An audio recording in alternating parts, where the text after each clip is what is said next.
Então, Ricardo, é legal essa pergunta que você me fez, como que contextualiza isso, desses textos, e eu gostaria de colocar dois pontos que eu acho bem legais aí. Vamos lá para o PowerPoint, para que eu possa mostrar isso.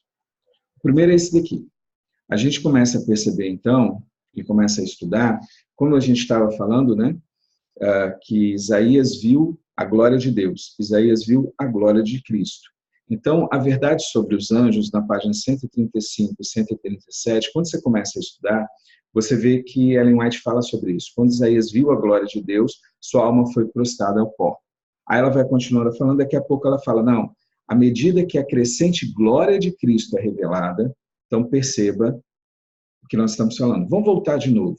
Em Isaías 6, a gente vê o trono apenas de Jesus. Você não vê, é um trono só. E aí responde a pergunta de Apocalipse. Porque as pessoas começam a falar assim, tá vendo? Mas lá no Apocalipse só tem o trono do Pai e do Cordeiro. Não, mas peraí. Então significa então que no Apocalipse só tem o trono dos dois, então o Espírito Santo não é Deus porque não tem trono para ele. Tá. E Isaías? Isaías só tem um trono. E esse trono é do Filho. Porque foi o Deus que falou e foi visto. E de acordo com Jesus, lá em João, o Pai nunca foi visto e nunca ninguém ouviu a voz dele.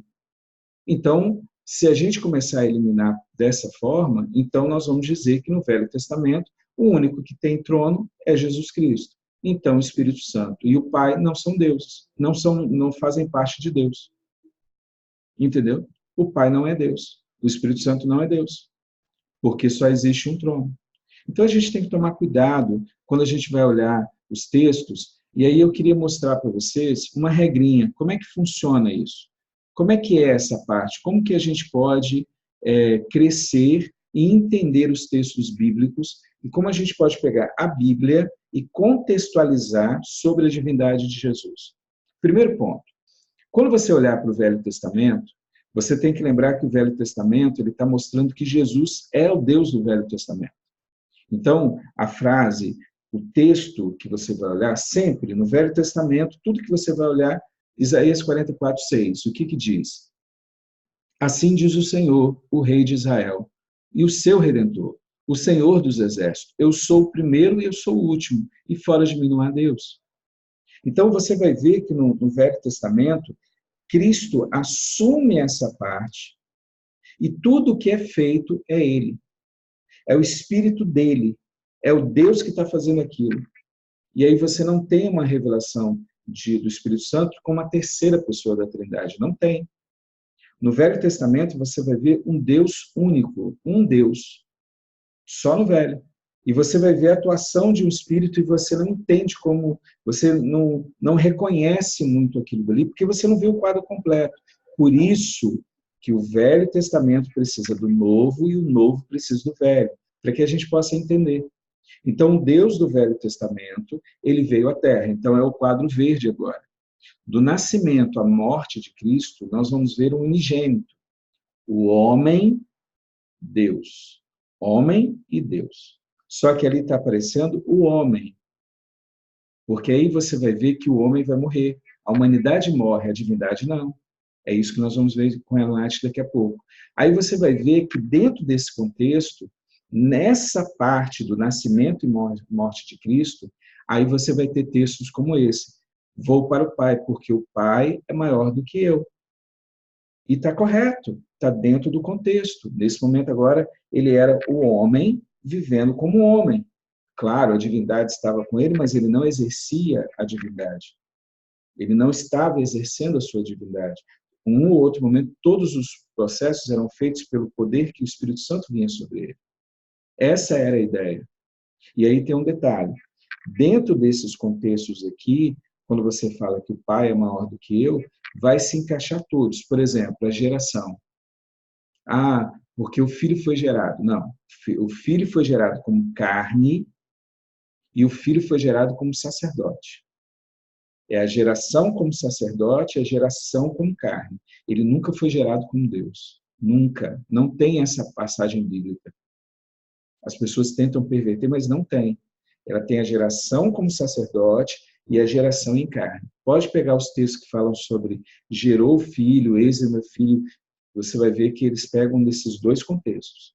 Ou ele nasce como carne, ou ele é gerado como sacerdote. Ok? Mas todos os textos que diminuem a pessoa de Jesus, eles vão ser encaixados do nascimento à morte de Jesus. E aí você vai passar para a terceira parte, que é após a glorificação. É quando ele morre, vai ao céu e tem a glorificação. Apocalipse 4 e Apocalipse 5. E aí você vai ver meio que uma inversão. Agora você vai ver o Deus homem, o unigênito, mas agora você vai ver a glória desse Deus que estava velada na segunda fase dele. Então, na primeira fase, Cristo tem a sua glória completa. Na segunda fase, na primeira, então, ele tem a glória. Na segunda, ele não usa a glória, ele se anula, como Paulo diz, ele se anulou, ele quis se anular. E aí ele vira homem, mas não apaga a sua divindade. A divindade estava lá, mas não foi revelada a divindade. Agora, após a glorificação, é o que você tem o texto de João 17. João é o livro para mostrar Jesus Cristo, a divindade de Jesus, tá bom? É o melhor livro para mostrar a divindade de Jesus.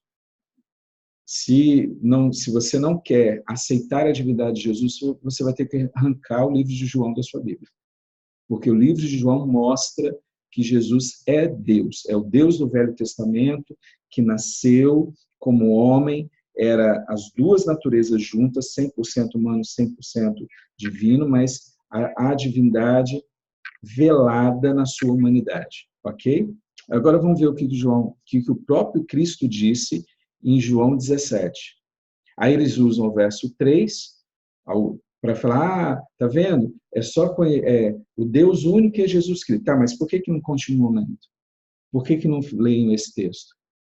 Porque eles jogam como Jesus menor, mas aqui não é isso que diz. Olha o que diz aqui.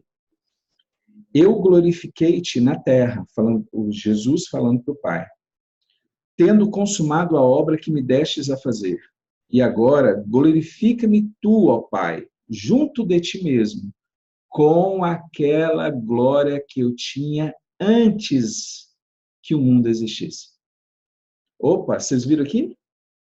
Então, a primeira fase é o Deus do Velho Testamento, que criou tudo, que conversou com os patriarcas, que deu a lei, que caminhou, que tudo está lá. É o Deus do bom pastor, é o Deus de Davi, que conversou com Davi, que Davi escreveu os Salmos falando desse Deus.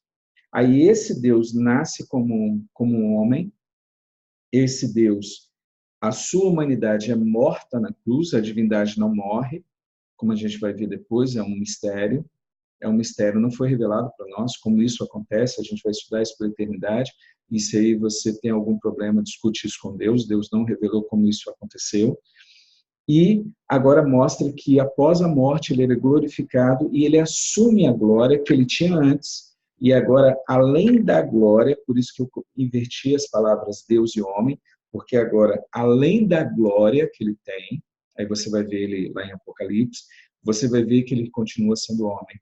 Por isso que ele é unigênito, ele é o único dessa espécie. Não existe outro ser que agora tenha uma outra pessoa que tenha as duas naturezas. Ok? Então, um macete para compreender a divindade de Jesus e os textos, encaixar os textos. Se você pegar qualquer texto bíblico, você tem que perguntar se é a primeira, segunda ou terceira fase de Cristo. Se você fizer isso, você consegue responder todos os textos. Por isso que a gente fala, na Igreja Adventista nós somos o povo da Bíblia. Nós não precisamos retirar nada. Para nós não existe esse negócio de adulteração. Quem quer colocar essas coisas de adulteração é porque não consegue provar pela Bíblia e pelo Espírito de Profecia na sua plenitude, e aí tem que ficar arrancando as coisas, arrumando desculpas para colocar uma doutrina que não é bíblica, que não tem o respaldo do Espírito de Profecia. Beleza? Fica aí a dica para que você possa pegar, para que você possa encaixar, entender e estudar. Tá bom? Vamos agora para a próxima pergunta.